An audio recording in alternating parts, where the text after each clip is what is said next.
I'm a rolling stone, bound to roam.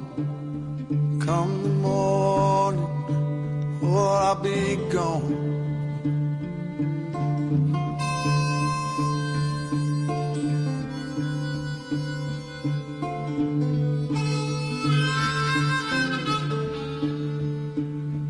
Pouring rain, wanna hear that train. There she comes, won't you get on? Won't you get on?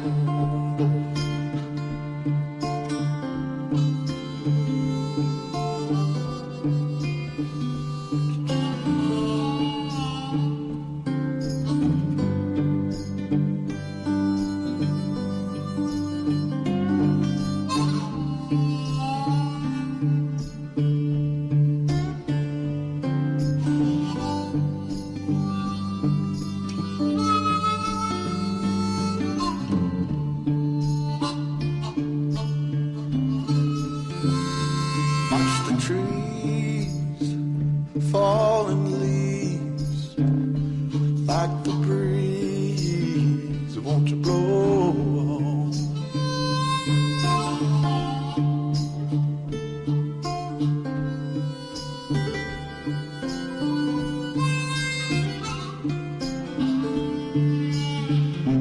Take a sip, I'ma pack my grip. One more trip, and I'ma move on.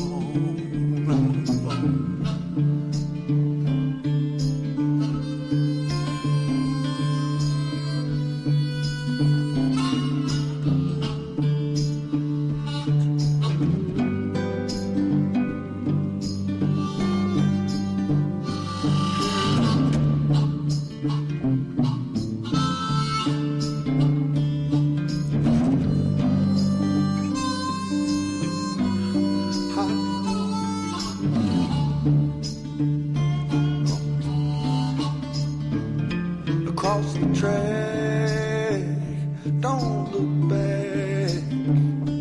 All the jack, won't you roll on? City lights, what blinds your eyes? Don't look twice, won't you go on?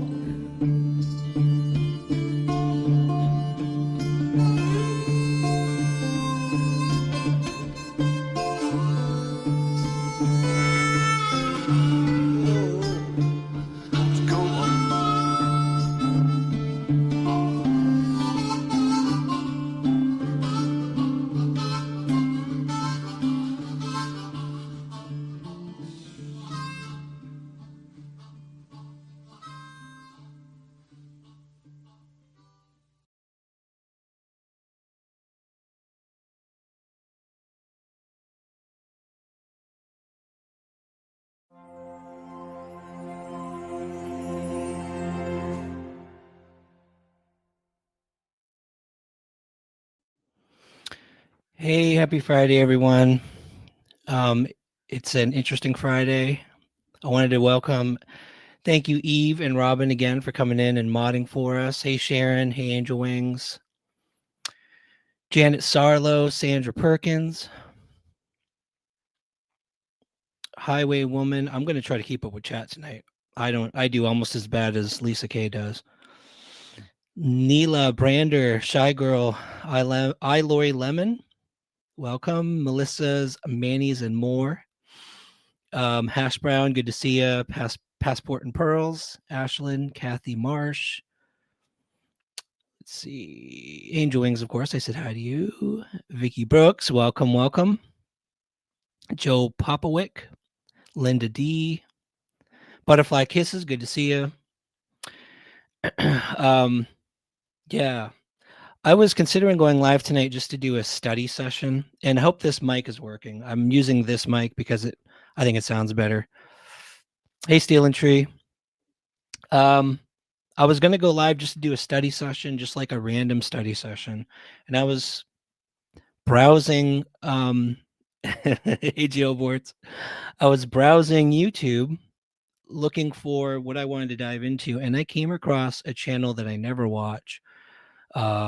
She made fun of Jen 6 months ago when we went on a search. It was the whole poop bucket thing.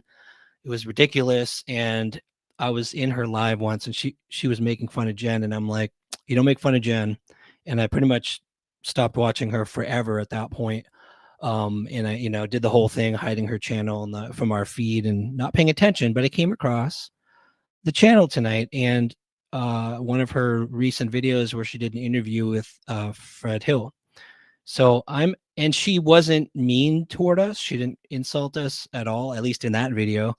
And I am going to mention her and talk about that video tonight because there were some things that Fred said in that interview that raised my eyebrows.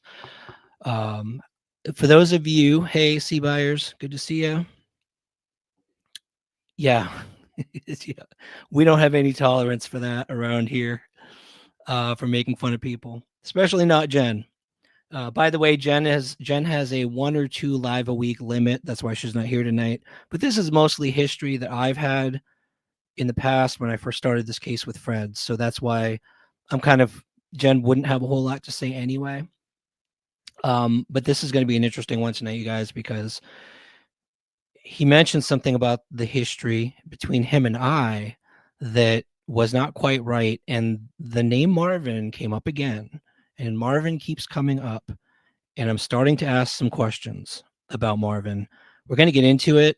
For those of you who don't know the history, I'm going to share a little bit of when I first got into this case. I was going through all the oldest. Yes, she appreciates it. She's watching her true crime videos, of course. Oops. I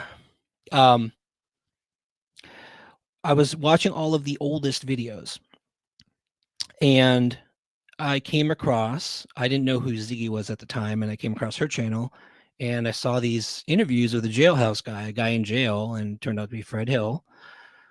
And I was watching all of those to kind of come up to speed on what's going on. Who's this Fred Hill character? If any of you have no idea who Fred is, because a lot of our viewers actually started with us on different cases or a completely different topic and don't know anything about it. So I'll give a brief overview. I'm going to show you the soundbite from that interview, what caught my attention and made me realize, hey, this guy knows where Summer possibly is. The interview was Prayer Garden of America. And I know people have very mixed opinions about Prayer Garden of America. Again, I stopped watching her about 6 months ago. People told me good things, bad things about, people like and dislike every channel. The only reason we stopped watching her and participating in the lives was, again, because she made fun of Jen and I wouldn't tolerate it. So I was done with that. But I know she sometimes bashes us, but again, since I'm going to use her interview and her video, I'm going to give her credit. I'm going to mention her channel in this live. We'll see what she does. If she keeps up with that kind of behavior, we'll maybe go back to never talking about her again. But in this case, I want to talk about her because the interview is interesting. I want to show you guys real quick for those of you who don't know the history, what video caught my attention. This is actually from Michelle After Dark, because the actual jailhouse interview, not always easy to find. And I think Michelle did this blurring of the actual video because of copyright or whatever. But listen to the thank you, Robin. Just listen to the audio, and I'll play it here in a minute. This is what caught my attention about Fred and made me want to start talking to him originally.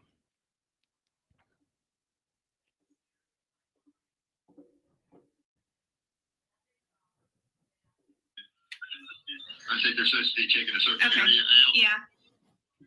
and they're more likely found her.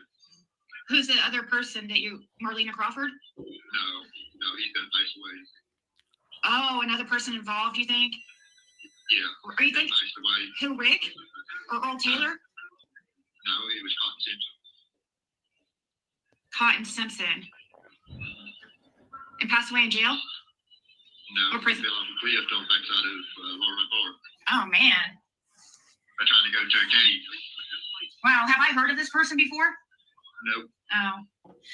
This is something I just found out myself that I was questioned about, and he had mentioned a bunch of stuff to me that actually I didn't take serious at first, but it's probably where she is. Oh, my God. Pushed off. You know, that's where it started out at first, at Laurel Run Park. Isn't that where that waterfall? So basically, when I heard that interview, that jailhouse interview, I mean, I'm not going to ignore it, because if this guy Cotton, who I didn't know who Cotton was at the time that I watched this, if this guy Cotton knows or claims to know where Summer is, I wanted to find out the spot. Did a little bit of research, found out really quickly Cotton's no longer alive at the time of the interview. He was mentioning a person who was no longer alive, claiming that he knew where Summer was, that it was at a cave in Laurel Run Park. And so that's when I started reaching out to Ziggy, getting in touch with Fred, talking to Fred on text messages mostly. He was in jail, but they have a chirp device that he could use to text, and I was able to text him back and forth using that. And I can't remember if I had a phone call. I think I had one phone call toward the end. What I learned was exactly what he said on that interview, was that that Cotton allegedly went to Laurel Run Park one day and was basically fell off a cliff. Yes, he fell off a cliff. That was the story I heard. Everyone told that story about Cotton. I found his the records that said he passed from blunt force trauma. Didn't hear about the whole until later. Fred started saying he was under suspicion, that they were giving him a polygraph for Cotton's death. All that stuff at the time I didn't know. I just wanted to know where the cliff was, where the cave was. And I went down that path and eventually hooked up with Fred. Through those messages, I was able to, he put me in touch with Marvin Simpson, who he claimed could tell me where, or show me where the cave was. I'm not going to tell you more of the story. We're going to get back to the story of how I went to meet Cotton, and how I tried to meet Marvin to try to find the cave, and what happened. Because in this interview with Prayer Garden, Fred told a slightly different version, and it wasn't quite what happened. And I do want to preface this with, yeah, I know that did bother me when that first came out, that, when I found out he was passed away, it's like, I can't talk to Cotton to verify this story that's being told about him. So that was unfortunate. Where do I want to start? So we're going to start with the Prayer Garden interview, I think. And what Fred said to Prayer Garden that caught my attention tonight made me realize I had to come on here and take you all through the actual history. I'm going to show you a few of the text messages, one of which raised my eyebrows. And then I'm going to show you after I went to meet Marvin and everything that happened after. I've got a video. If you guys haven't seen it, I'm going to play some of the video. I was freaked out at one point in that video. And it's not because I thought Marvin was going to off me, like Fred says in this interview. It was for a different reason that I'll get to in a minute. But I do want to preface this with, I've never had anything against Fred. I don't have anything against Andy. The two that basically don't, you're either on the Andy Bernard side or the Fred Hill side if you're in this whole drama. And I've told people before that my approach has always been weighing the evidence of who I think more or less likely, maybe more involved, just like everyone else in the case. Like, there's a whole bunch of characters, there's a whole bunch of personalities, Dawn, Candace, Hunter, whoever you want to talk about, you rank them, right? How much do they know? How potentially do they know something about Summer? And then the next level is, are they involved? And so, if you guys don't know, Cher with Voices Behind the Wall is putting together polygraphs for Fred and Andy. She's set up the one already for Fred. I think it's in October, I believe. She just announced it last night. And I was watching the interview, the study sessions she's been doing with Ziggy and Fred, back and forth. They're on each other's channels. And until I watched this tonight, and I don't know if it's changed my mind, but I've actually been preparing myself for like Fred, when he was texting me, seemed like a really nice person. He'd say God bless to me at the end of messages. Seemed nice. He seems nice in these conversations. He seems like a nice guy to me. He always has. But again, my suspicion changed when I started learning things he was saying about Andy wasn't true. Other things he was saying were conflicting. His stories weren't matching. So it's just suspicion raised, but I have nothing against him. I would, as I've been watching him on Shares, I'm like, I actually wouldn't mind being able to have conversations again, just to straight out talk about things, questions I have. I know it'll never happen, but I mean, I am prepared. If he takes his polygraph, it could potentially change my opinion of where he's ranked, and I'll openly admit it too. I'm not going to try to, protect my own pride. If he passes, if it is like flying colors, good for him. Same for Andy. Yes, we're on Summer's side. No one else's. No one else matters. He did say that they followed him. We'll get to that interview where he says it again in this interview with Prayer Garden. I saw a video around that area on YouTube. There's a cave that you can only see a tiny entrance if you don't know about it. Billy Climb. That's interesting. In Laurel Run, I found some small little miniature like caves, nothing major. And if you happen to know a specific location where there are caves, I would just like to see them for the heck of it.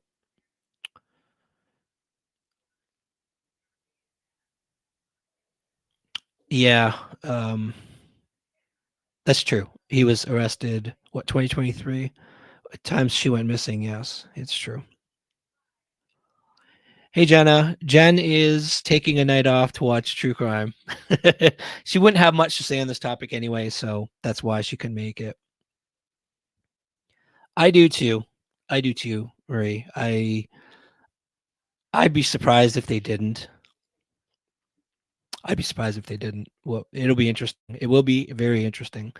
Let's get to the interview with Prayer Garden.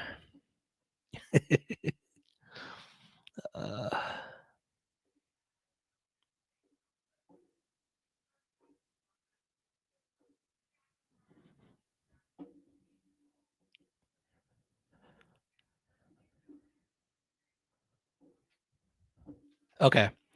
This was only 23 hours ago, so this was just published yesterday, I believe. And she talks quite a bit at the beginning, and then this is the part where she didn't announce it was Fred at any point. I'm like, I wonder who she interviewed. She said she had talked to family members, so I was expecting a family member. Like, I thought this interview was with a Simpson family member, but it turned out I recognized the voice immediately. I mean, it was, okay, this is Fred. Yes, Ziggy did eventually marry Fred. I don't know if it's the first YouTuber ever to marry someone they've interviewed in a case like this. It's the first one I've heard of, and it shocked everyone. They seem happy. That's all I'm going to say. They seem happy. So that's all that matters, honestly. Okay, let's get to it. This is Prayer Garden interviewing Fred Hill. Pay close attention. I'll pause it if I catch anything I want to highlight, but pretty much going to let it run. Pay close attention to the things he says. Here we go. I'm going to get to the interview now so you guys can hear that.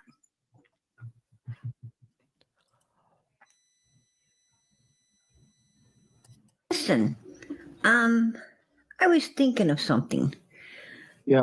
Now, Cotton Simpson, you said he was found over by the cemetery where Domwell's mother is buried, right? Yes. So yeah, it's the backside of Laurel Run Park. Right. Right. Yeah. Now, is that the same cemetery that Cotton Simpson's mother and dad and they're buried in, or is that on down the way? Now I know they're buried, right there at the corner, like the corner of the road down from where Cotton lived, right? I'm not for sure where they're buried at. Be honest about it. I'll be honest, that's the first thing that actually shocked me. Because Fred knows everything. He knows everyone. And I thought it was common knowledge that Cotton's mother was in that cemetery. But he says a few things in this first part that, and she caught it, Prairie Garden caught it. Later he contradicted himself. So again, pay close attention. That was the first thing that I'm like, how could he not know that? Hey, Margie T, good to see you. His parents, I don't know. Okay. Well, they're buried right there at that, oh Lord, what's the name of it? That church. It's that road. Bowers is buried. Dunkard Church. Karen Goat's buried. I can't think of the name of it right off the top of my I think Dunkard Church, Prairie Garden. Cottonham's family's got a They got, little cemetery across from Cotton's. I think Cotton's house. I think it's down the. It's like Cotton's house. Well, Cotton's mother, Cotton, and some of his. They all lived on this one little. This wasn't little, but piece of land there's there. a church. Yeah, there's a church in front of their house too. Right. That's a different church than they found his vehicle. Hey, Cam, good to see you. That church is across the road. It's across the road from where their homes were. But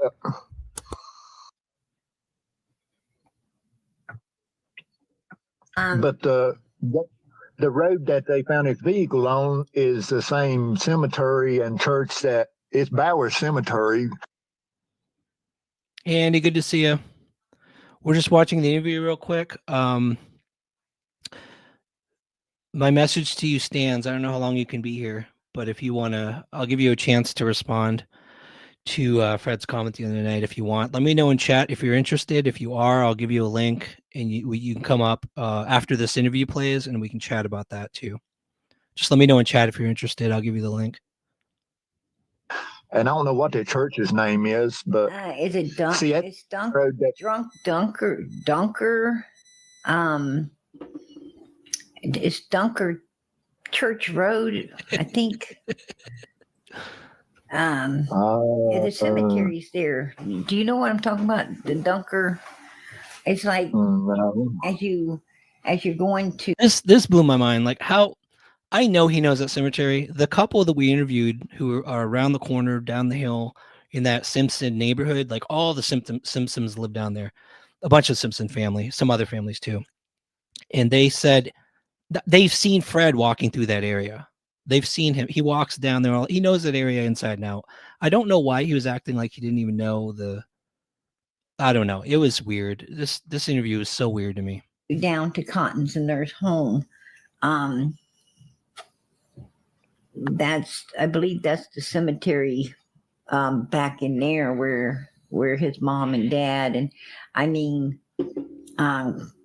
Cotton's not there. He got cremated. Yeah. I don't know exactly what road that or cemetery they're at, really, to be honest about it. I'd be lying if I said I did, Right. Okay, whatever. And you're going to hear that he's a damn liar. You're about to hear that he's a liar. I'd be a liar if I said I did, but you're going to hear him because he's going to admit that he does know. My thought is,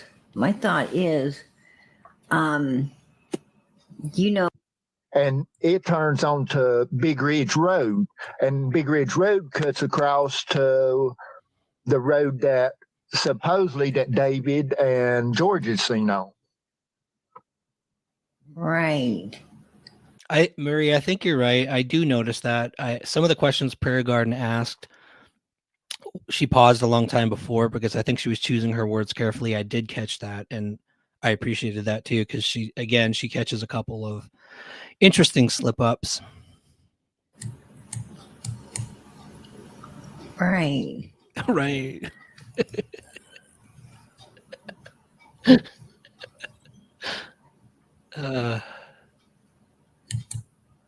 So they're all in this vicinity together. Yeah. They're all in this one vicinity together. Mountain View Road.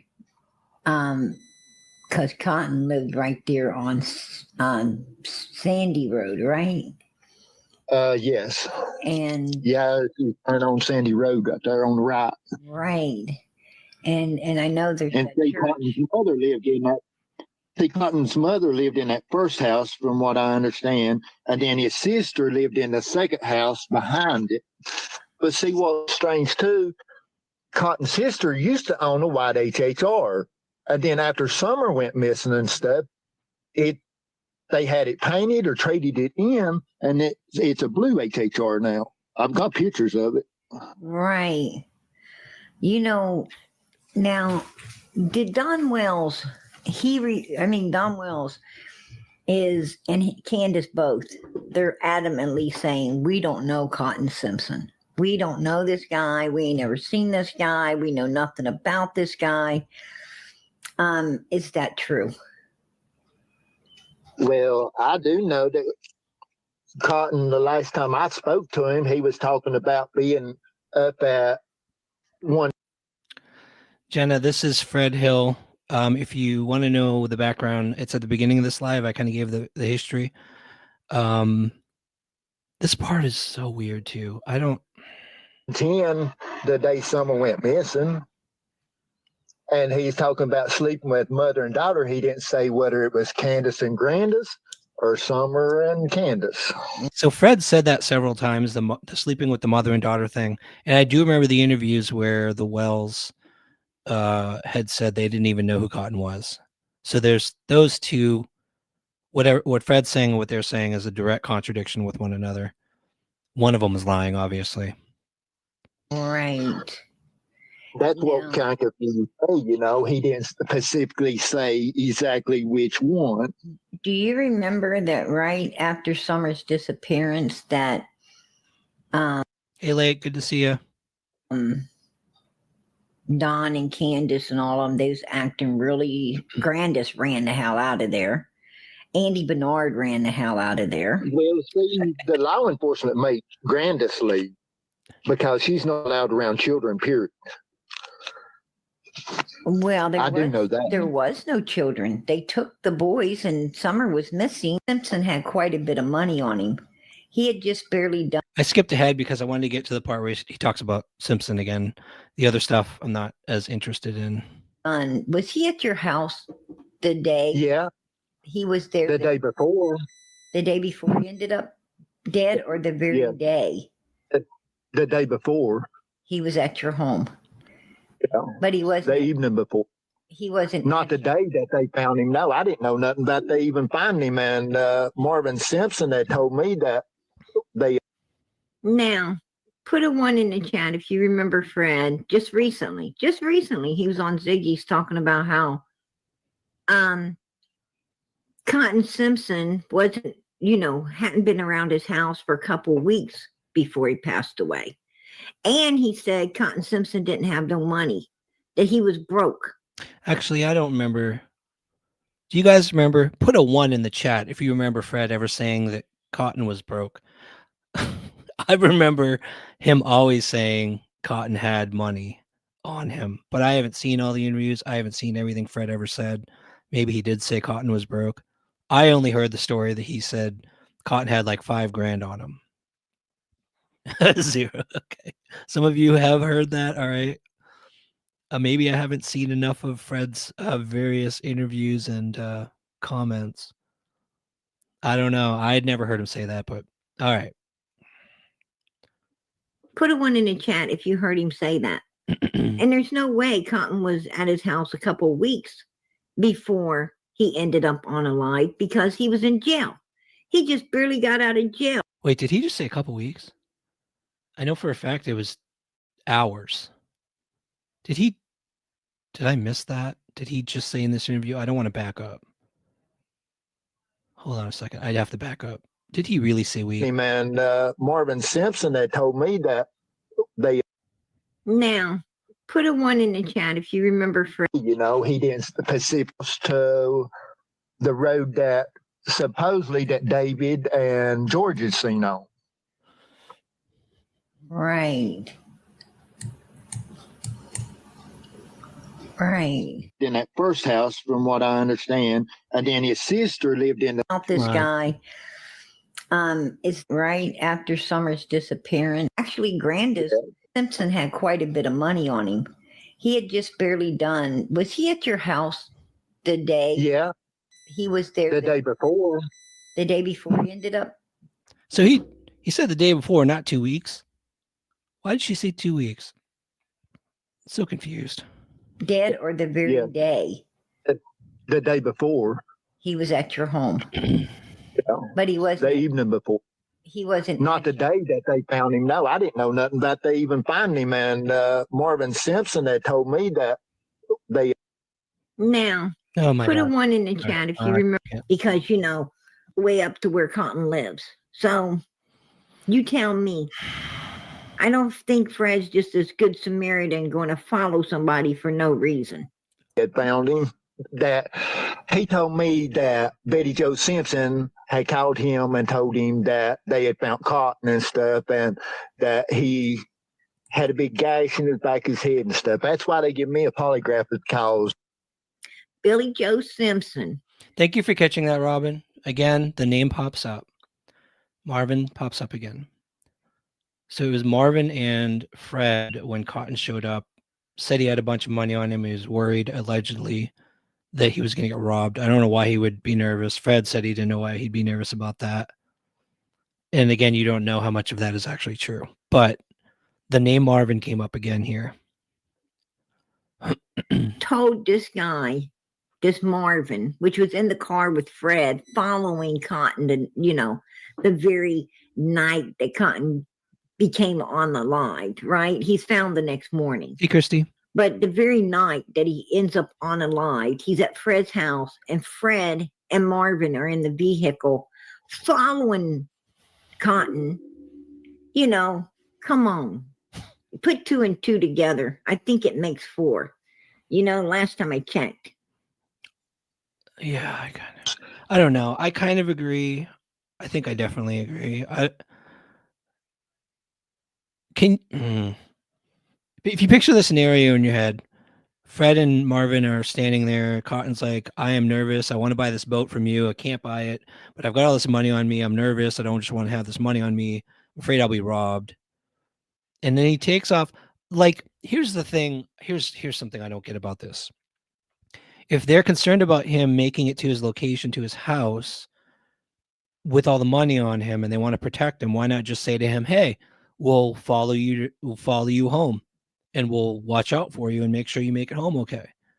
Why would he not know they're following him? Why would he go and they're confused that he didn't go home because he didn't tell them they were going to follow him? I don't get it. Like, why secretly? Why would, if they actually were trying to protect him, they would have said to him, I want to protect you. We'll stay with you. That's the part here that I'm like, doesn't quite logically make sense, Fred. I'm sorry. That part does not logically make sense.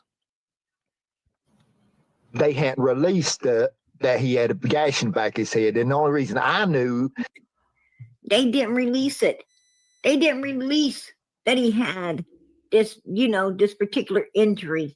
It may have been the gash on the back of the head, because the police did the polygraph on him because he knew something about the crime scene that nobody else knew, that was not public. And he said it. He said this statement here, that the gash was on the back of the head. I have a feeling nobody knew where the gash actually was. And that probably raised the eyebrows of law enforcement. They're like, how did he know it was on the back of the head? That would make sense to me, that they'd be like, all right, we got to poly this guy. I'm guessing because that's the detail that he just repeated here. Could it be they chased him to rob him and he did fall off the cliff? Maybe that's speculation, but A lot of people think so, that could be the case. A lot of people don't. Who knows what happened after they followed him. And that's how he passed the polygraph, because he didn't actually unalive him and they found him the next day. That could be true. Did you push him off the cliff? No. That's a good point. I didn't even think of that. That's not a lie. If they didn't actually push him. In the back of his head.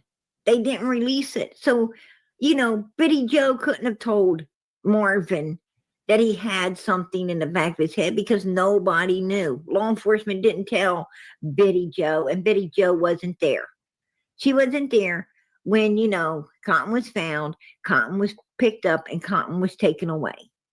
We're going to get to that Moonshine Girl, because that's part of something Fred mentions me a little later this interview, and it had to do with Marvin, and he kind of told a slight untruth, because I was there. I know exactly what happened. I went to go meet Marvin, and I'm going to show you what happened when I went to meet Marvin. And then after I went to try to find Marvin so he could show me where the cave was. I don't know what kind of person Marvin is, because I haven't been able to meet the guy, even though Fred said he had texted him and said I was coming, and I'm going to show you those texts. Thank you, Cheryl, so much for joining as a member. I appreciate that. Things, I don't know, around Marvin, things aren't lining up. Around the Cotton, following Cotton, things aren't lining up. But I'm not judging Fred. I'm just saying these things aren't matching. These things aren't making sense.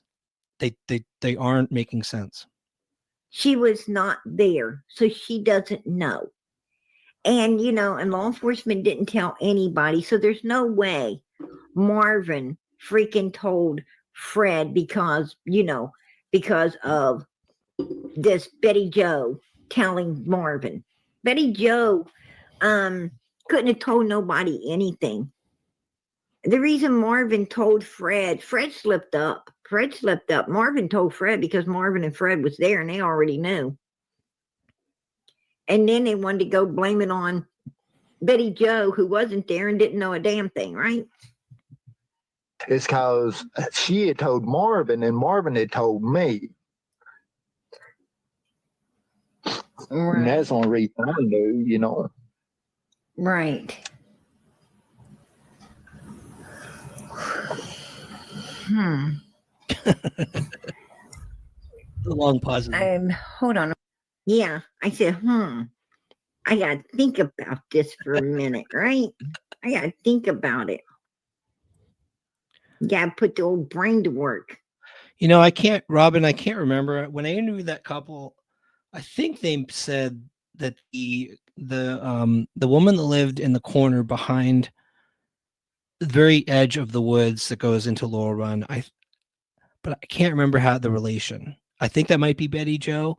I think it might be Cotton's sister. I know she was a Simpson, I believe, but I cannot remember who that woman is. Maybe some of you can remember who Betty Joe is in that family. But when that name came up, I couldn't remember. And I think that's the woman who lives up.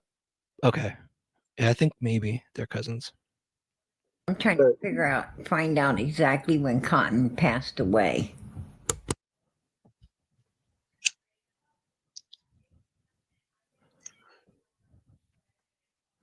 Exactly. But see, Cotton used to work. See that? And I'm going to tell you what. I had to actually, look. I mean, I didn't know Cotton. I wouldn't.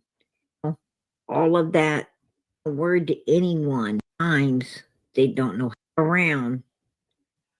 And Cotton, you better not breathe it at all. If you ask me, that's my mom dead.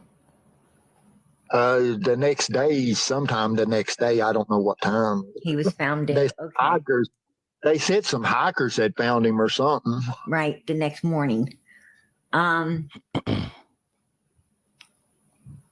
And Don and Candace, he said he was up there. Now, could he have left your house and stopped by the Wells house?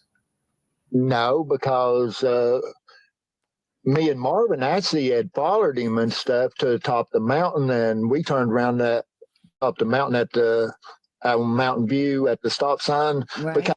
Me and Martin. So stopping at the stop sign, one thing, if you, again, I recommend, if you haven't seen it, watch the interview we did just recently with the couple who lives down there in the area. They're the couple who actually found his car that had been Cotton Simpson's car that had been sitting there for 3 days. And this part doesn't make sense to me either, because his car was at the tree and by the cemetery, which is near, I believe, right at the stop sign that he's talking about. The stop sign is, there's a dirt road that goes on into all the Simpsons properties. And I don't believe they just stopped. Like, if they were there to protect him and they would have gotten there when he was at the cemetery, when he was getting out of his car, they would have seen him and where he went, I would believe, if they were following him. Why would they just stop at that point? Did they think he was suddenly safe and not under threat of being robbed anymore? I don't know. Again, judge for yourself. We followed him. But we turned around. Sure you did. I don't believe that shit. That's my opinion. I'm keeping it. When he was at my house, he was wanting to buy a boat and stuff, and I was in partners with somebody else on the boat, and I told him I couldn't really price it right then. I had to get with them and stuff to take and find out what they wanted for their part, you know. Right. And then he got to talking about he was worried about having money and stuff on him, and I don't know why he was talking about worried about getting robbed or whatever, but me and Marvin actually followed him we was trying to make sure he made it home or whatever, but once he got to the top of the mountain, instead of turning left to go to his house, he turns right and goes towards Betty Joe's, because Betty Joe lives on that same, right past where the cemetery and stuff where they found. Boom. See that? See, he knew where the cemetery was. He said he didn't know. Did you hear him say it? He turned the other way towards Betty Joe's, right where the cemetery is. He lied. He knowed where it was. I agree, Moonshine. I told you. I said, watch. You're going to hear him then tell us he does know where it's at. And he just did. For real, Fred? That's what I'm talking about. This dude is such a liar, right? Such a liar. Wow. Oh my gosh. Yeah, for real. To the house. Yeah. And the next morning he was found over there dead. For real. Yeah, I didn't find out till like 4 o'clock or something the next day. I think it was around 4 o'clock that Marvin had come and had mentioned it. Actually, it was Marvin and Haskell Rhines that pulled up together and was mentioning it to me. They asked me if I'd heard, and I said no. Right. Because Marvin Simpson, he is kin to Cotton. He was actually raised the house before you get to Cotton's mom's house. Right. It's a little old black. I recommend, so Prairie Garden said she's talked to the family, and I recommend to Prairie Garden, if she's watching this, ask them if Marvin was at the funeral, if Marvin was one of the family members who was there, if he's considered a part of the Simpson family. I'm curious what you're going to hear. Like like a log house, like. Right. And see, that's who I tried to get. When he was at the house, he was talking about a cave. So he let on like he had tried to talk to Hawkins County about knowing exactly where Summer was and stuff in a cave and stuff. And then, did you ask him how he knew she was in a cave? He just, only thing he'd say is when they found her, they would know exactly who done it. No. But he didn't tell you who done it? No, he didn't say he done it. No. He just said once they found her that they would know exactly who done it. You know, Moonshine Girl? I think he's the one person I haven't actually checked, which is kind of crazy, come to think of it. I haven't considered it. But if you think what he just said, he claims Marvin's the one who told him there's a cave. That Marvin, he's kind of shifting the information coming from Marvin, and Fred is like hearing it secondhand. That's interesting to me too. So, But see, that's where I tried to get Ryan to get up with Marvin, because I didn't know where the caves or nothing was down in there. Marvin was raised right there around Cotton and knew exactly where Cotton hung out at the caves and stuff at when they. By the way, everyone tells me from around here, everyone down there in that area who knows Fred says he knows that land like the back of his hand too. He's in and out of there all the time. So I don't believe he doesn't know where the caves are either. With children and stuff. right. And I'm trying to get Ryan to go and get with Marvin. Then Ryan going like he's afraid Marvin's going to get him back there at the cave and knock him off and all that bullshit, you know? Right. Right. He's afraid that Marvin's going to get him back there, and So he said, listen to this carefully. He said that the reason I didn't go out there, which I did, by the way, was because I thought once I got to the cave, that Marvin was going to attack me. And it's kind of close. I was not afraid of anything until I tried to go meet Marvin. I'm going to show you how this happened. Now, listen to what Fred just said, and I'm going to show you exactly how it played out. It wasn't quite what Fred just said. And luckily, I was there. I was the person actually trying to do this. And I can confirm to you that Fred did not tell the truth here. It's in the text messages. So, do some really bad. That tells us how bad Marvin is, right? That lets us know right there how evil Marvin is. And I'd hate to say it, but we know how evil Fred is as well, right? We know how evil Fred is too. And then I finally talked to law enforcement, actually Nate Simpson, and because Nate was raised right there on the same road that Betty Joe and them lives on, and right behind that church. Right. Well, the problem is they're not going to. hey, Jacqueline. They're not going to, And he's got this Nate Simpson, this Nate guy, that's just as bad as the rest, right? Blood's thicker than water. Yeah. This Nathan you're talking about, this is his family. And so, but I do know that. I admit, Robin, that's the first time I've heard that name. Not sure who that is yet. Cotton Simpson only had $2,000 in the bank at the time. He had pulled out all of his monies, and only had $2,000 at the time. He was found, unalived. Marvin was in his 60s when I was going to meet him. I think 62. You'll see it in the text messages. And yes, Marvin lives. I have the address. I blurred it out, but when I went to meet him, it's actually not far from where Andy lives. Down. I can't remember the exact. It's not Rod. I think it is in the Rogersville area, not on the Kingsport side. I don't know. Andy knows Lone Star better than I do.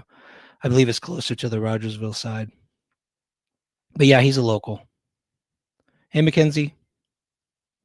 So that means he had to had about $16,000 somewhere. 16,000 cash somewhere. That like I told been able to find. Yeah, like I told L.E. the law. No, Kitty Cats. It's not 5 Caves. 5 Caves is on the way in Kingsport. This is Laurel Run Park. If you Google Laurel Run Park or Google Maps Laurel Run Park, you'll see where it is. Enforcement and stuff. When I was Did you notice? Put a one in the chat if you noticed when I mentioned the money, the large sum. Fred didn't seem shocked. He's like, yeah. You know, he didn't seem shocked. He didn't seem shocked that this man had that kind of money, right? I mean, I would have been like, really? What? I wouldn't have been. Yeah, you Spitty Joe. But he tells the truth. Yeah, okay. But they're thinking she's the prime suspect in his death, They're trying to link her to another death of Brad Simpson. Okay. They said that the drug task force said that she had sold him some hot dope that killed him. Oh, you guys. Oh my gosh. I know for a fact, at least 2 people I've talked to said that yes, he was sold. They suspect he was sold bad dope, whatever they mean by dope, whatever drugs. I'm thinking meth. I'm not sure what it was, but it was tainted. The family believes whatever Cotton got was tainted, and they all say he bought those drugs from Fred, without a doubt, hours before. When he says he went to get that boat, maybe there was a boat in the conversation, probably, but from what I heard, he was there at Fred's hours before he ended up passing, and he purchased drugs. And they believe that it was tainted drugs. And in fact, I actually didn't watch this whole interview, you guys. I watched the part where he talked about Marvin, and I stopped it, and I'm like, I'm going to go live. To hear him say that blows my mind, because wow, he's redirecting the tainted drugs to blame it on someone else, and that is insane. That's crazy. And where was she taking the $50 and a couple $100 to buy that hot, illegal stuff? Straight to Fred's place, right? Straight to Fred's place. So if he got something hot, it came from Fred. Yeah. Really? Yes. Are you serious? Oh my goodness. Man, I'm going to tell you, law enforcement down there needs to start putting 2 and 2 and 2 together. You know what I'm saying? What? That's what they told me, but. Whoa. He just told us that this woman, that he was her supplier. Mm-hmm. She's at his house getting the stuff from him. If it was hot, it was his hot stuff, right? Yes. Oh my gosh. She is a dangerous woman. And she's dating Donald Bernard now. Oh my gosh. Which was. Oh my gosh. When Dawn had slept with, Candace said Dawn had slept with that, what is her name? The one that put a big mark over her face? I don't know. I can't believe he's saying this. The one she called a whore. Candace was calling a whore. And she came up in Dawn's house and messed with him. Crystal Spencer. Yeah. See, was started after that incident with Dawn. Crystal started dating Donald Bernard, and now Betty Jo is dating Donald Bernard. Oh my God. And she's actually she drives a crazy chick, and she thinks she can get out of everything. Oh my goodness. I'm actually with Do you ever notice that evil people always try to make other people sound like they've got some type of mental issues? Mm-hmm. They try to make, they try to convince people that you don't think right, that you don't act right, that, that you sit around, make stuff up, that you lie, that you have hallucinations, you see shit that ain't there. They try to put all this evil, shit. They try to, totally destroy your character. And, you know, wanting people to, you know, to not believe you, to turn against you. They will stand there and say stuff like this about you. I will say, Angel Wings, I don't always agree with her. I don't always agree with her opinions, which I don't know any two channels that agree with one another. I don't agree with her tactics attacking people, but you're right. She does have a vast knowledge of many of the players and many of the places. Doesn't always put it together logically every time, but she's nailed this one. Every time she's paused to talk, I'm cracking up because she's right. This is insane that he's trying to blame someone else for the tainted drugs. It's insane.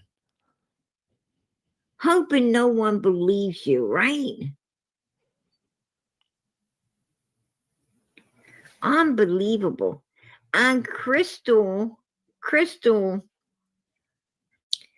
it's not the Crystal you guys might think. It's not the YouTuber Crystal. It's another lady that was up there partying with Don and Candace that Candace turned against. She was dating that Donnie guy.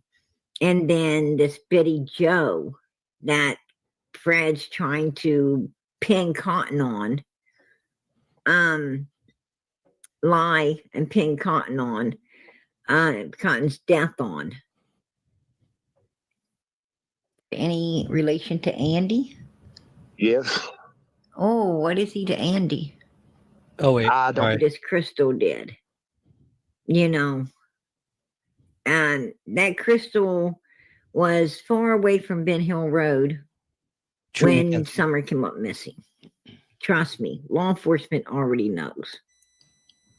And Donald Bernard any relation to Andy? Huh? Is Donald Bernard any relation to Andy? Yes. Yes. Oh, what is he to Andy? I don't know, but he's kin to Andy. And see, Donald Bernard and Donald Bernard's brother, I'm trying to think of his name. They own Roten Septic Tank Service, where they pump septic tanks and stuff. Septic tank. Throughout the creek. Interesting. So they make pretty good bank. They make very good money. It's funny you bring that up, Jacqueline, because they just brought up septic tanks, and I did want to. I've queued up Killer Looks video on. Again, Marvin's name came up. Good old Killer. And you know that's hard work. That's hard work, but it's good money. It's very good money. So you know, Betty Jo couldn't be too, you know, off to be catching herself a man like that, right? A good money making man like that.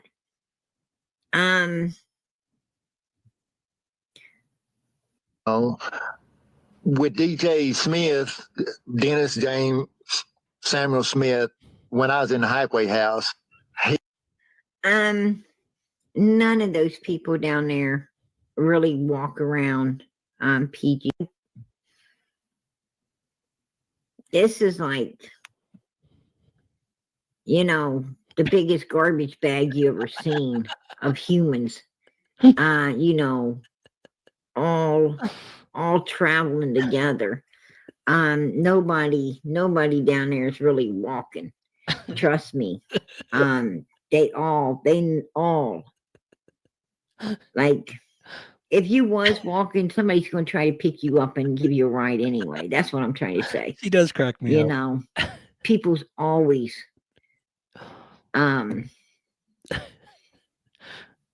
nobody has to walk. So they're supposed to been help until they brought the money back.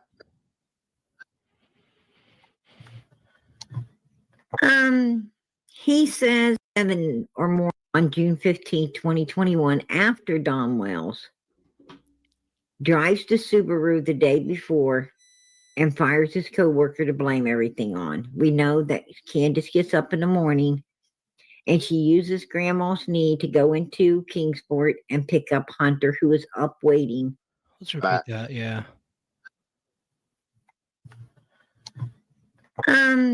He says that there, he talks about a white HHR vehicle coming up there. I'm trying to say that, that it was Cotton's sister picking up Summer, to give to these dealers who Don and Andy Bernard was in $40,000 in debt with, and Summer was going to be, their security. Andy, are you still in here? You probably had to leave. I'm sorry. This took longer than I thought it would. Were you 40,000 in debt? Like they said. It's first I've heard that one. Until it was paid. And they didn't give her back. And they, and they had seven or more other children. And, they wasn't given, and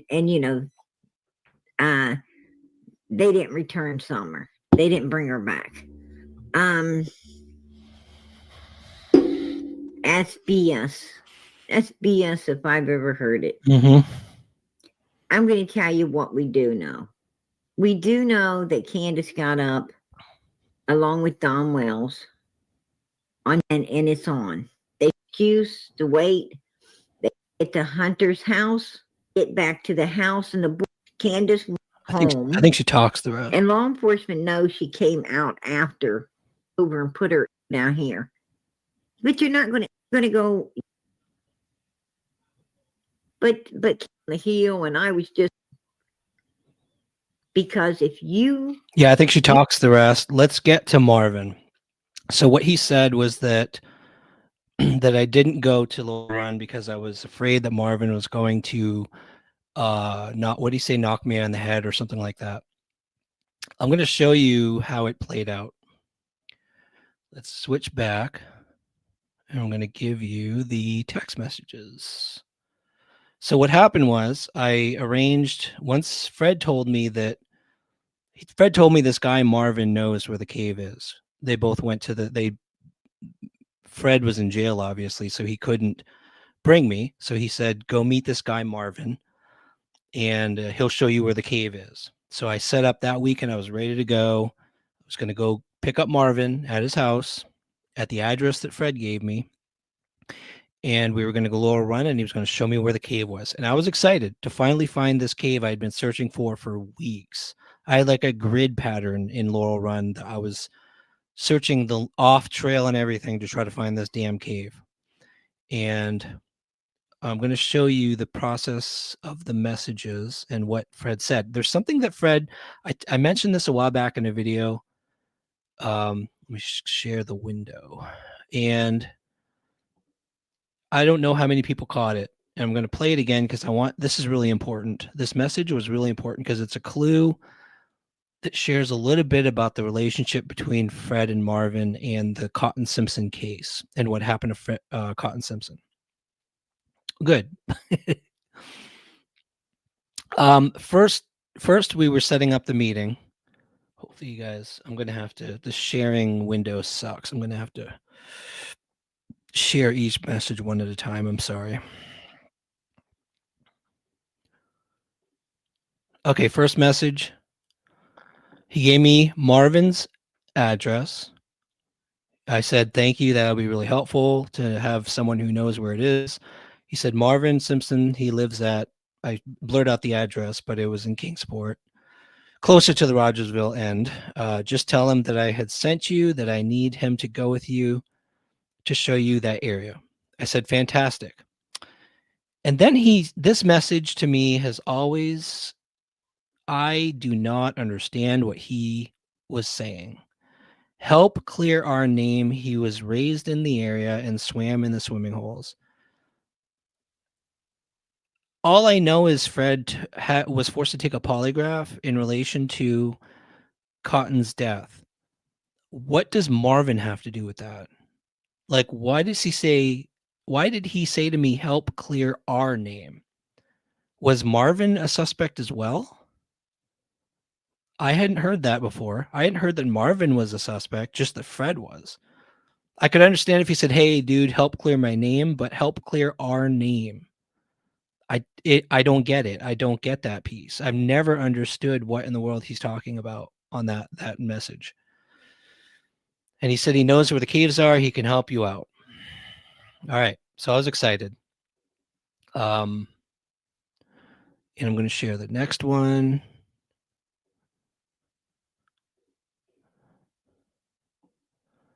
So this was, I think, the Saturday. I'm not sure what day this was. I think it was right on the weekend. If you confirmed with Marvin if he's okay with Saturday morning, weather looks good. And he said, let me make sure. I'm trying to get a hold of someone to ask him. He doesn't have a phone. But when I talked to him a few days ago, he said he would go with you, but you will be going. I'm from Mountain View side where Cotton's vehicle was found. And I said, okay, so long as he knows I'm coming, because I didn't want to show up at this dude's house and he didn't even know I was there, right? Freak him out, freak his wife out, or whatever. At least I won't be scaring him.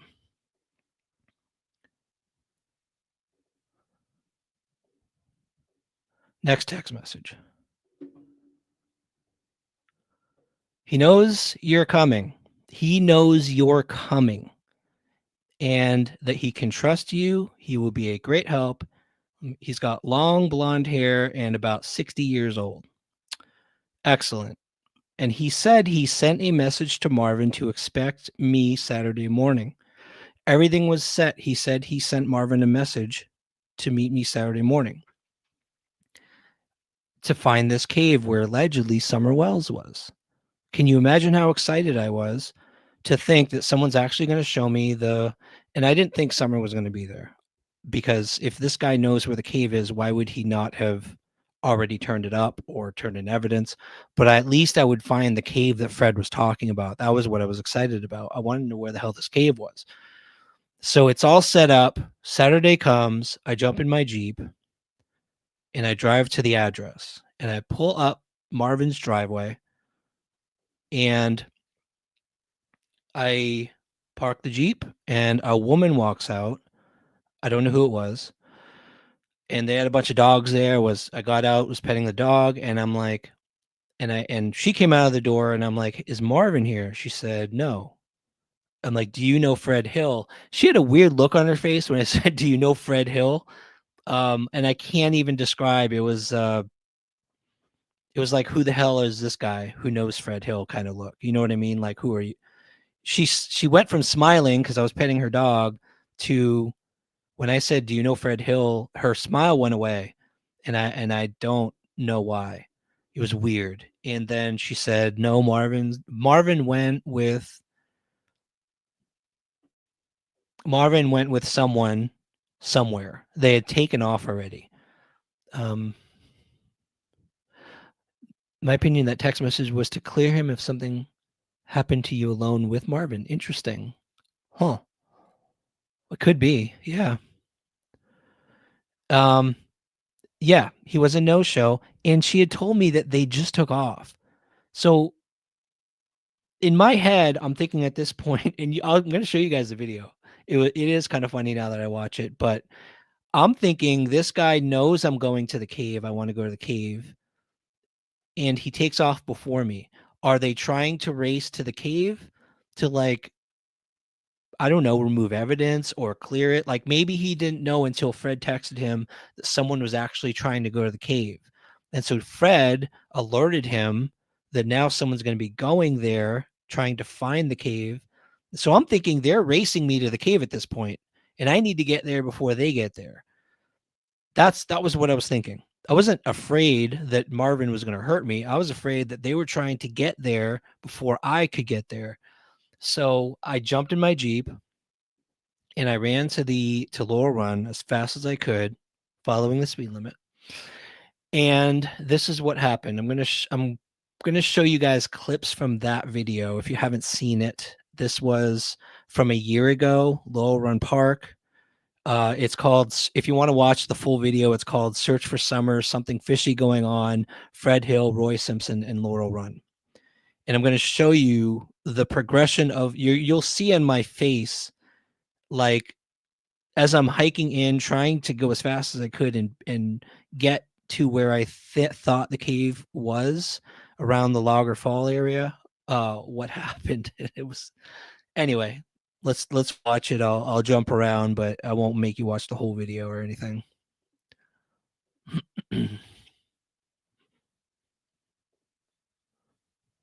Feeling this today. It's December 16th and it's cold, and so plans. I was going to do the Laurel Run, finish off the Laurel Run hike up into the cave, the final location of the cave, and I am playing the beginning only because I explain what just happened in this part, and then I'll jump ahead to where I started actually getting a little freaked out. The plan kind of fell apart this morning, and I'll tell you the story as I'm walking here, and then I'm just going to have to go really fast because I don't know what's going on. But anyway. Wait, what? I'm a farm girl? Daisy went as far as to say Ryan was trying to meet up with her to get close to the wells. No, I never, ever tried to meet Daisy. The one time we tried to talk to the Wells was a friend we have locally who's a friend of the Wells. She's a very good friend. If I said who she is, you guys would probably know her by her name on here. She's on YouTube often. We're very good friends with her, and she offered to communicate to the Wells with us. And she asked them if we could meet them. That was the only person we ever asked to meet the Wells. And she asked them, and they just said no because they thought because we do take psychic input, and Dawn is like super Christian now, and that's the excuse they gave, or the reason they gave, to not talk to us or let us on their property or let us communicate. Did Daisy really say that? I'd be surprised. She didn't seem like the type to make up a lie like that. But I hope she didn't say that because it's not true.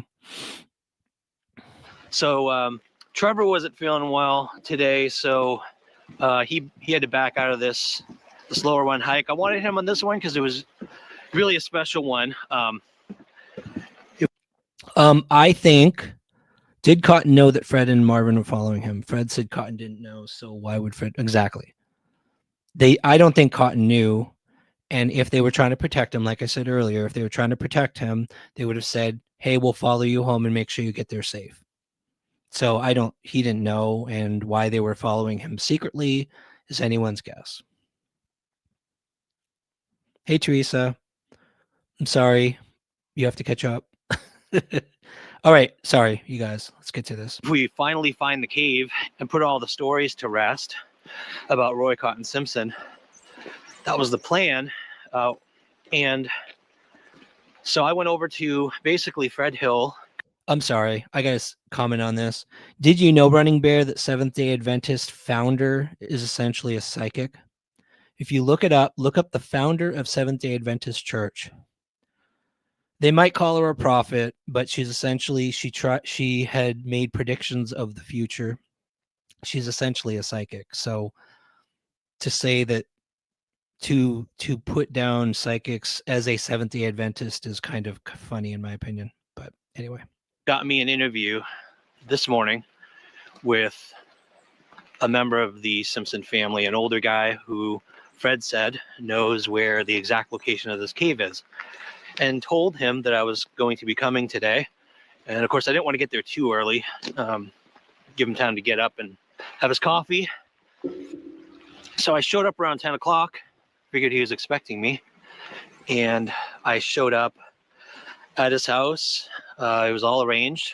A woman walked out and didn't seem to know why I was there, and asked if this person I was going to meet lives there. And she said yes. And I just told her, you know, he was expecting me. And she said he didn't tell me about that, that he and her uncle had gone out somewhere. I didn't think about it at the time. It was the uncle. I totally forgot about that. Marvin and his uncle had gone somewhere. She wouldn't tell me where. And I was just going to be honest, go back home, maybe do something else today with Jen. And as I was leaving, before I turned left to go home, I got to thinking. And if there is something in the cave, and the family potentially knows about it, and Fred just alerted them that someone will be trying to get up there and searching for it, which I'd be surprised if they didn't know by now that people are searching. So this could be nothing, and I could just be worrying for no reason at all. But instead of going home, I decided to take a right and go to Laurel Run. And because Fred did describe after our last hike, talked to him again, and he described the exact location of this cave. We were on the right track. We just had to keep going past the waterfall we were at. Really would like someone with me to do this. Here's the weird part, you guys, by the way, and I haven't put this together either. From the couple we interviewed, I found out who they went to the exact location with law enforcement. The guy I talked to, again, I highly recommend you watch that interview we did a couple weeks ago with that couple. He explained exactly where Cotton fell. And he went with a deputy had showed up because they were going back to search the area Cotton fell. And so he knew exactly where it is. And now I know exactly where it is. And for some reason, the place that Fred described the cave was and where Cotton fell, he told me to go past Laurel Falls and keep going straight. Keep going all the way straight. And that is nowhere near where Cotton fell. So either Fred has no clue where Cotton fell, which would mean I guess he's not the dude who unalived him, or he was sending me off in the wrong direction, like way in the wrong direction, I guess. I don't know why he was sending me out in the middle of nowhere, but he was. If he knew where Cotton actually fell, because I know it was the description I just described has nothing to do with where Cotton fell, so I don't get it. I don't understand why he was sending me on some other wild goose chase. Yeah. And if he knew, then why was he doing this to me? Like, why was he sending me somewhere else if he knew exactly where Cotton was? His description was go past Laurel Falls, and that's not how you get there. But unfortunately, I can't wait, because if someone's out there trying to get whatever's in the cave out of it, I have to get there as soon as I can. They left this morning to do whatever they're doing, which could be not that, you never know. So, but I don't think I can wait to go do this hike and find the cave. So I am probably going to put my camera away, get to that waterfall, climb around the backside, and I can show you what that looks like, because that's what we were trying to climb last time. I'll show you what the backside looks like once I get there. But yeah, it's just weird because he was expecting me, and he took off first thing in the morning before I could even get there, which makes me a little nervous, but it could just be me being suspicious for no reason. But I'm gonna put the camera away, and I just got to get out there as fast as I can. Okay, so the rest is, I'm going to fast forward to the part where what happened was I got to an area that was off trail. It was, I went past the falls and I kept going straight. I can't remember the name of the falls. If you go straight from Laurel Falls, you have to go off trail to get to this other waterfall. I thought that's where the cave was, because that's where Fred described it. So I wanted to get to that waterfall as fast as I could. As I was getting there, I heard two guys coming behind me in the woods, and you'll see, I'm going to fast forward to where I started freaking out. I thought if they catch me trying to get there before them, who knows what these guys are like. I never met Marvin. I don't know if he's dangerous. So yeah, you'll see. Oh, this is amazing back here. Open. There are caves. There's a cave right up there. Like right on I just went up the waterfall. I don't hear anybody. There's nothing around. There's the waterfall right there. And check out that cave up there. This place, I have to tell you guys, Laurel Run, when this time of year was winter, it's creepy. It's I don't know what it is about this area when you start going off trail, it gets dark. Up there, you can see the daylight. Down in where I was, it's like this hollow, and it's dark. And it was creepy. It was creepy. I was starting to get creeped out.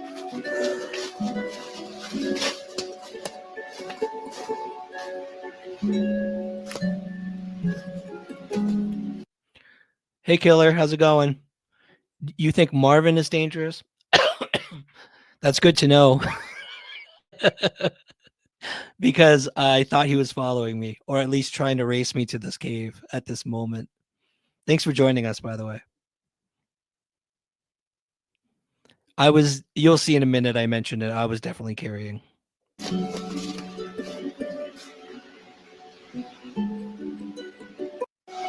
Keep hearing things. I think I'm going to slip my sidearm into my belt just in case. I need to get to it quickly. I think it's safe, but I'd rather be safe than sorry. Actually, that cave on the back, I can see really clearly. On the back side, I keep seeing these like darker openings that seem to point toward a crevice in there or something. That's definitely one to check out. I was told that I know I've gone too far on this creek if I hit a trash pile. And there's probably more caves. If there's no one here and I'm going toward the backside, then I know. So the breaks, that's exactly what happened.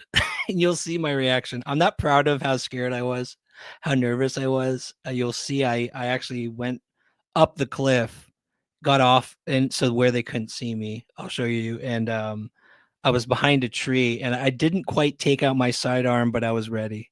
Because I thought, who knows if it's Marvin and this other dude who I never met. There's no one here, and see if there is actually a backside into here that I didn't know about too. I'm handy because if the actual cave is handy because if the actual cave is further up, there could be people. So I gotta hurry and do that now.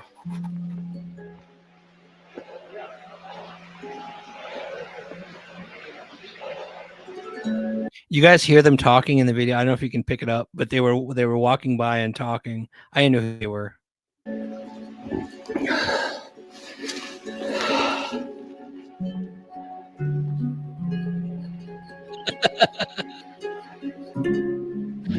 Oh man.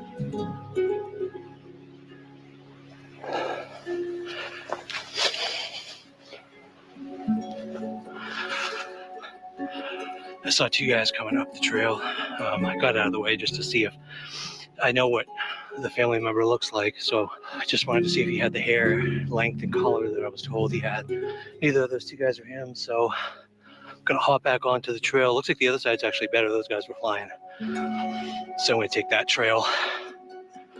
Maybe move faster, which makes me think it's less likely that's actually the cave. Because if this time of day on a Saturday, there are already two hikers coming through, and that's a fairly well-known trail. All right, I'm gonna keep going. See if I can find that trash pile. Yeah, this trail is nicer, but far from the creek. I don't want to lose sight of the creek. But this is. So what ended up happening, you guys, and I'll jump to the end because I got to the waterfall, which is beautiful, by the way. Hidden waterfall. It's out. Hardly anybody goes there. I thought that was the waterfall. There, and you'll see. I was looking for the cave when I got there.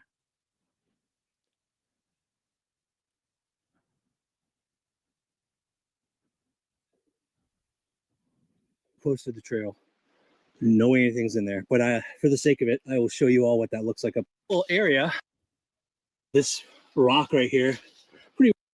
And there are things that Jen might get an idea about that could imply things, and I don't like that. I don't like doing that. The only reason we did it, man.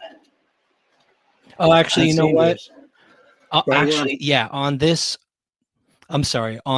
hike, I couldn't find the waterfall. I found it later, but I'm going to jump to the end where I tell you all what I was feeling at the moment when I realized that Fred had sent me in the wrong direction, that I did not find any cave. I was pissed, and I'll play that part real quick, and then what I'm going to do after this, I'm going to show you the last text message I sent Fred. And he never answered. Or anything disturbed. And didn't see anything. So it's going to be it for today. Near where trees trying to hide something, which I do. All of these are usually just cliff faces, small cliff faces with mini openings and things like that. So this one is not what it looked like from a distance. Yeah, I'm going down to the main trail now. I think I've checked out the backside of Kiner Falls as much as I can. As far as I think Fred was saying, unless Fred expects that the Mr. Cotton walk through like, you know, miles of rhododendron and weeds and branches and trees trying to hide something, which I am doubting that more and more as time goes on. Maybe I'll be able to get that interview with the family member who kind of stood me up today. I will try to hook up with the family member and see what the story is, see if I was even near where I needed to be. If I had just gone a little further today, who knows? But I walked far, but it stopped, no trail. There were markers, I think property markers at that point. I'm not sure. Looked around the area, looked for caves or anything disturbed, and didn't see anything. So it's going to be it for today. So at this moment, and the family member I was talking to was Marvin, because I thought eventually I'd be able to hook up with Marvin and actually talk to him. I didn't understand what happened. The two people who were following me or behind me were not him. I don't know where he was. I don't know where he went. But I got home from this hike and I sent Fred a final text message, which I'll show you here. Now you can see I didn't think that I did not go because I thought that Marvin was going to knock me on the head. I thought I was going to meet Marvin. He was going to show me where the cave was. I went to his house. I went up to his front door and I wanted to hike in with Marvin. When he disappeared, it made me suspicious and I didn't know what was going on. I thought they were trying to get there before I was. That's what happened. Once I got home, I sent Fred this text message.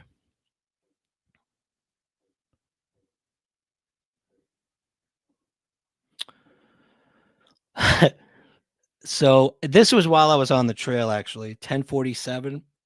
As those guys walk by, I'm freaking out. I texted, "How much do you trust Marvin? I'm heading into Laurel Run by myself. Marvin and another family member had already taken off. I might lose a signal trying to hurry." That was when I was first going in. After I made that little clip where I explained to everyone what was going on, I texted Fred again, hoping he would tell me what the hell was going on. Why did Marvin stand me up? Why was Marvin not home? Never answered. He never answered. Then once I got finished the hike, I said, well, no cave back there as far as I can tell, unless there's way back in. Marvin was a no-show. Hope you can trust him. At this point, I actually thought Marvin was a danger to Fred. That's how much I trusted Fred at this point, because I thought Fred was telling me, trying to get me to find this cave. And that's where this ended. That's what that was all about. That interview was wild. The things he said, the fact that he claimed not to know where the cemetery was, that he stopped, him and Marvin followed Cotton, allegedly stopped at the stop sign. It makes me wonder more and more what the real story is with Fred and Marvin Simpson. There is the Killer Looks video that brings up Marvin Simpson again. Once again, Marvin Simpson's name comes up, this time in the most unusual place, and I didn't expect it. Again, Killer Looks does his thing. Let me show you guys that little clip. I don't know what this means. It may not mean anything. I have no idea. But this is weird. This is Ben Hill Road, and I think this is 205 or 209. I can't remember which. You'll see the property. But this is Killer Looks video where he talks about a septic installation at one of those properties.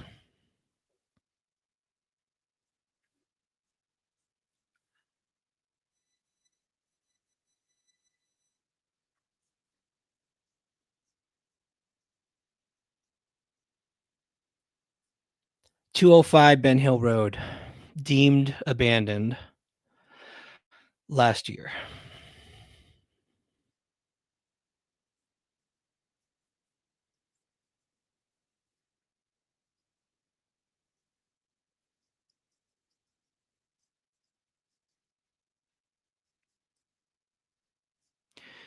Jacqueline, no, they polygraphed Fred in relation to Cotton. He said a comment to, oh, thank you, Chili Peppa. He said a comment to Ziggy and other people that he was under suspicion for 2 murders. He never said who the second murder was. A lot of people speculated that it's Summer, but we only know Cotton was one of them.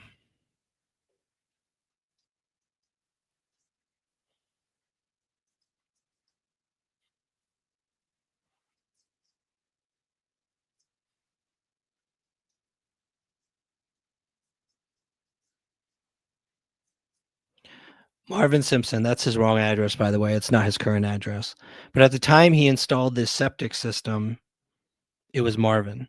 I think that, and people have asked, I was talking to some researchers who they were like, why the owner wasn't Marvin? Why was he the application? Why was he the applicant? I believe the installer, a lot of times, if a company or a person is installing a septic system, I think they put in the permit or application, and I think they're the applicant. I think that's probably why. But on 205, and that was, it's still listed, I believe, as a subdivision of Ed Redmond, but technically abandoned, but it's still private property. Like, first thing I was like, well, if it's abandoned, nobody has taken ownership. Can we go on there and search? That would be amazing.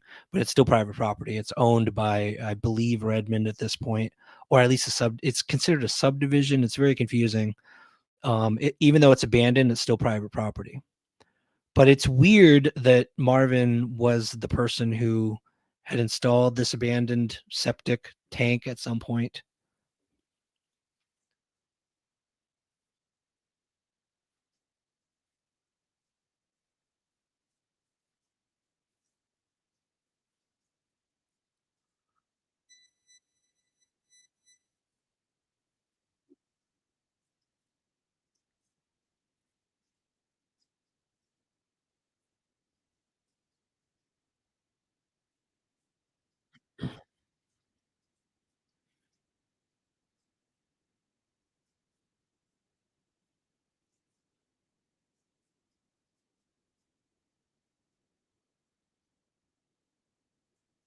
So I don't know about 205. I've dug in. We looked a little bit at. I've only started looking at that property. Obviously, I think it was 209 that was Fred's mom's place. Not far from there, and it's just Marvin's name keeps coming up. It's strange. And when I saw this video, I'm like, there he is again. I would love to talk to Marvin, but no sound. Oh, that's too bad. You guys didn't hear any of that, huh? Do you hear me?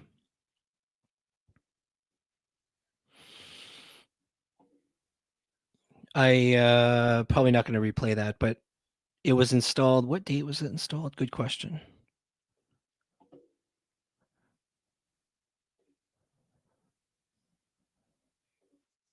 Oh, not the video. Let me reshare the video with sound. Hopefully the sound plays this time. Share.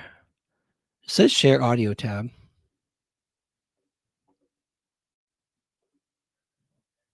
We found some eerie information. Last year, this land was deemed abandoned and auctioned off. A few months ago, the new owners had an environmental scientist come out to assess the land and the septic system, and auctioned off. Just taking a closer look at this. So the owned by Bronson, that's the owner. And I don't believe it's not owned. I mean, it's not owned. It's still under that name currently. It's just abandoned. So did you notice the septic permit? It had a red truck. Are you serious? Months ago, the new owners had an environmental scientist come out to assess the land and the septic system. They found Where's the red truck? abandoned cabin and found nothing was hooked up to the septic system. The scientist reported he could never find the original septic approval or plans, but Killer did. You see, Where'd you guys see a red truck? Come on now.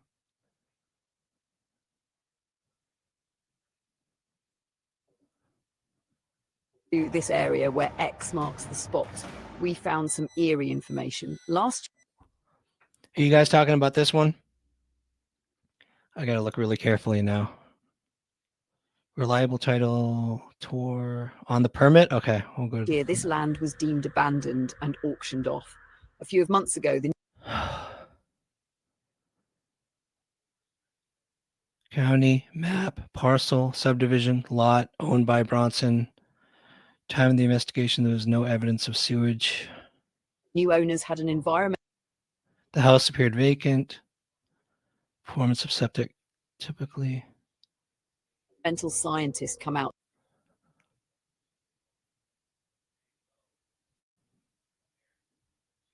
Attached photo shows approximate location of septic tank. At the bottom of the page? To assess the land and the septic system. They found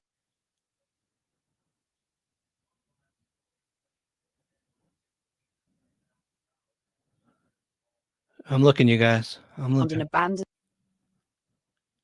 cabin and found nothing was hooked up to the septic system. Up on the permit. I'm not The seeing a red scientist truck, you reported he guys. could never Am I find blind? the Like, what's original going on? septic approval or plans. The application. Okay, let's see if we can find the application.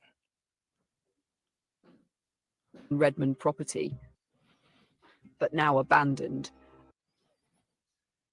And the person who had the unknown septic tank in Sam Stedman, Marvin Simpson. Location, no. 1 mile up End Hill Road on the left. installed. Oh, what the hell, you guys? Marvin What the hell? House is 32 by 32 and it just says red pickup. Killer, did you notice this? What the hell? What the hell?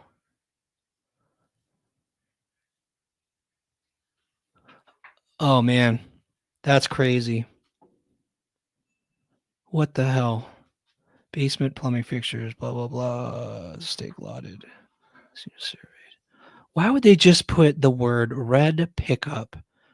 House is 32 by 32. That means that at the house there was a red pickup. Sort of like a location. You think it was Marvin Simpson's? Was he staying there? Why would he put... Unless it was like, this is how you identify the house. It's 32 by 32 and there's a red pickup that's parked there. Well, that's interesting, you guys. Thank you for spotting that tonight. That is an interesting lead. That is crazy. Holy crap. Wow. Now we got to figure out what that means. in Simpson. That is crazy.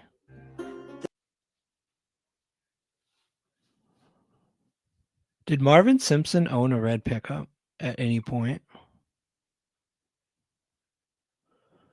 Yeah, it looks like it. Oh man, mic drop. That's the end of the night right there.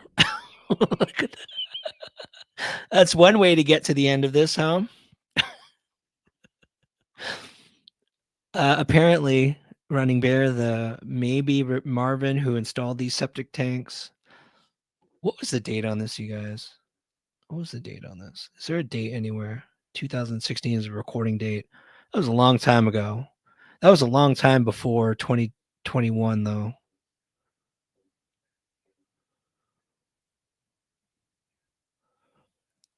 But 17, 18, 19, 20, 21, 5 years, I suppose. He still could have had a red truck in 2021. But now abandoned. And the person who had the unknown septic tank installed, Marvin Simpson. That was all right. I wasn't expecting that. See, that's what is it the Bronsons alleged crimes? Is it the Bronsons who had the red pickup truck? But it was, so a few things I want to figure out, and I don't have time tonight. When was it abandoned? In 2016, who was living? Was anyone living there? And whoever was living there, did they have a red pickup truck? Were they the ones who had the red pickup truck, or was the red pickup truck Marvin's? I don't know. Those are the questions we have to answer. I don't know. That's the thing too, baby kisses. I mean, it's interesting. That's definitely a shocker tonight. I wasn't expecting to see that on the permit, but there were a lot of people who had red pickup trucks in the area.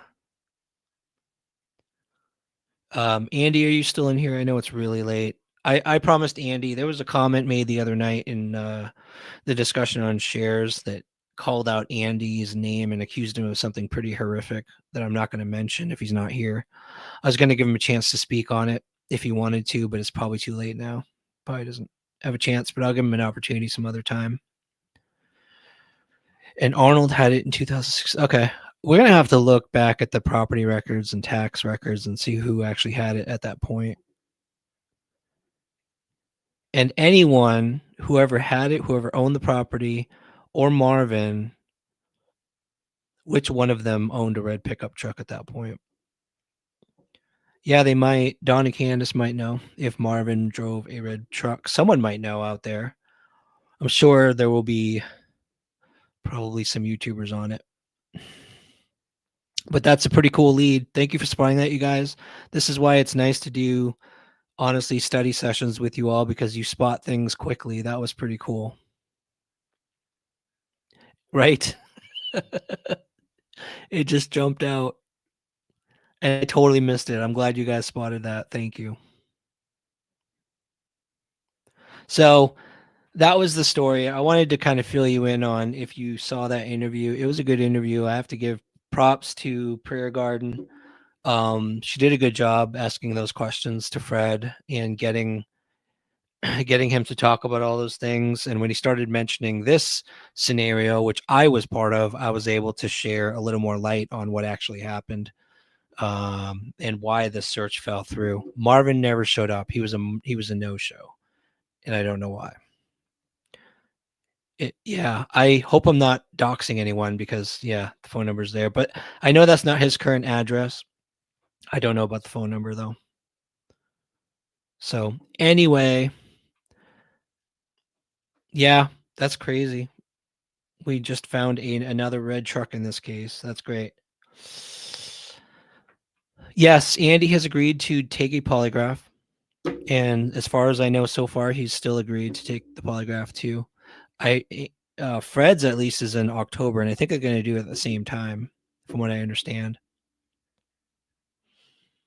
Cher is Voices Behind the Wall, and PGA is Prayer Garden of America.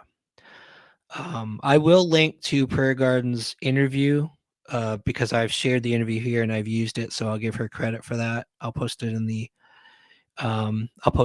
the description, and I'll post Cher's channel as well. So you guys, if you're interested in the polygraph outcome, you can follow along. They're interviewing. She's interviewing Fred.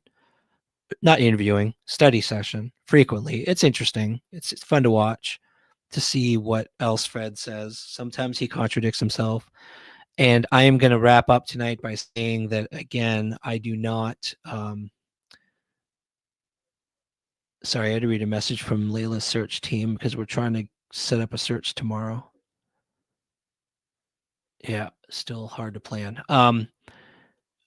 I will say again, I have nothing against Fred. I'm just talking about the inaccuracies and discrepancies of the things he says. But I still don't think he's a bad guy. I'm not going to say that he's guilty of anything still, even after all of this time. I was pissed at the time when this fell through, and his buddy, who was supposed to show me where the video. Oh yeah, definitely share Killer's video, because I shared that as well. I don't know. I don't know about Fred. I'm confused. The polygraphs, I think, will help. They're not admissible in court, so people can pass, people can fail. It's not 100%, but it does give you a little bit of insight into particular questions, what reaction they have to those questions. And I think it'll be interesting to see what comes of it. And I'm thankful that Fred's willing to. I'm very thankful that Andy's willing to. This feud is gone on way too long, and it just has to. If both of them, here's the crazy thing: if one of the questions is, was Andy on the road on June 15th? And they're both telling the truth, then where do we go from there? Like, there's certain things that one person said that completely contradicts the other. And it's like, if they both pass on the same question, they say something opposite. The only thing that can mean, and that can happen, the only thing that can mean is that that Fred might have seen something that convinced him that Andy was there on that day. And Andy, if he says he wasn't and passes, wasn't there. And so Fred may be saying this all along because he truly believes it, but he was either misinformed. Maybe he saw a video with a bad timestamp, or he's confused. I don't know, but he could truly believe it. But again, I will lower him in the suspect list, in my own list, my personal list. If he passes that thing, he'll go way down. Like, I will trust that he is trying to tell the truth, even though he contradicts himself sometimes. But looking forward to those. Thank you guys for hanging out with me tonight. This was unexpected. I just wanted to jump in here. I wanted to cover something. I didn't know what it was until I watched that interview, and I'm like, I got to talk about this. I hope you guys enjoyed it, and I hope you watch that full video. If you haven't seen the Laurel Run searches, definitely watch them, because it was a wild time at the first part of this when I first got into the case, and I was scouring Laurel Run. It was an insane time, and then once I learned more and more, it just blew up from there. So it's been a wild ride, and I'm really thankful to have you all with us, more and more of you with us. Thank you to the members who are supporting us all the time, month after month, with the expenses of going out every weekend. We've got a crazy weekend this weekend. I've got 2 searches and an interview with the Summer Wells, the babysitter that I told you guys about. It's happening this weekend, and I'm very excited about that. I'm not going live with her because I think it would be too much and too stressful with everyone asking questions. But if that babysitter is comfortable with it after the interview, we may have a live too. So that would be interesting, and let you all ask her questions as well, about the wells, about the property, about people coming in and out, about her family member living there. So that'd be really interesting. Looking forward to that interview. But anyway, thank you all so much for being with us tonight, joining tonight. We had a lot of people here, and I really appreciate you all. And we'll see what we cover next. We never know what we're going to cover on the next live. So thank you all. Love you all, and hope you have a great weekend. Enjoy your holiday on Monday. Take time off. Enjoy the beautiful weather this weekend. It's going to be amazing. Love you all. Have a great night.